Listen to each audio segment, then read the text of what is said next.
December 3rd, 1993, Medellin, Colombia. This isn't just another funeral. The man in this coffin was once the most powerful criminal on the planet. Some called him a hero, others called him a monster. That day, the streets of Medellin filled with more than 25,000 people. So why did so many people show up to bury the most wanted man in the world?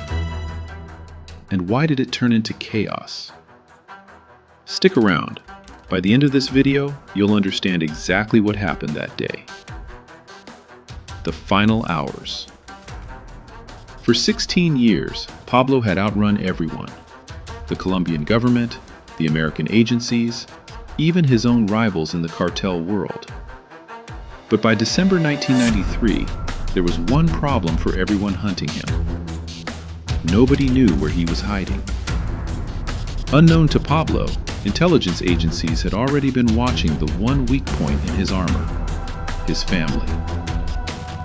On December 2nd, Pablo made one final call to his son.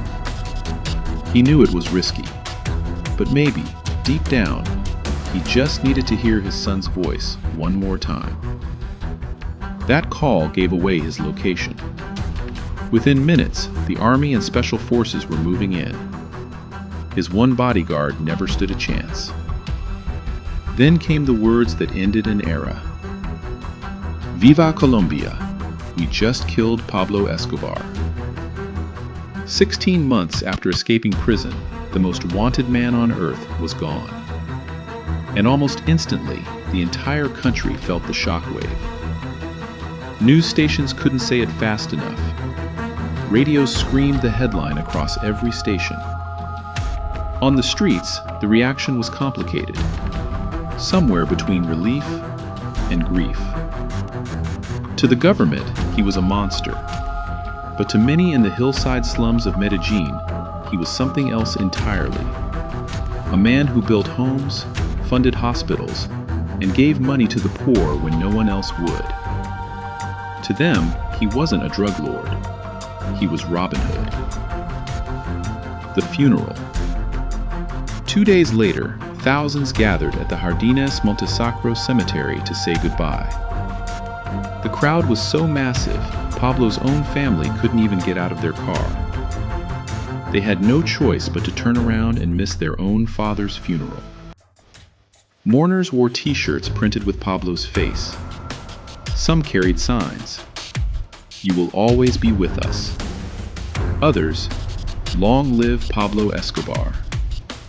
The priest tried to read the final prayers, but the crowd pushed in so hard he couldn't even finish them. Reporters surrounded the family from every angle, cameras flashing, microphones shoved forward. Pablo's son later said it himself. "These have been the most intense hours of our lives. We're just trying to survive." Hero or villain? Even decades later, Colombians are still divided. Some still see him as a Robin Hood figure who helped the forgotten and the poor. Others remember the violence, the bombings, the killings, the fear that gripped an entire nation.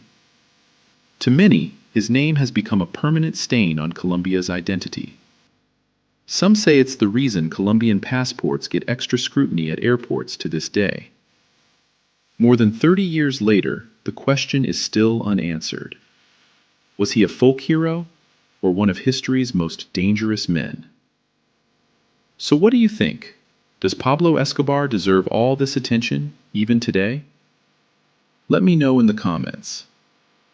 Subscribe if you enjoyed this type of content. It means a lot.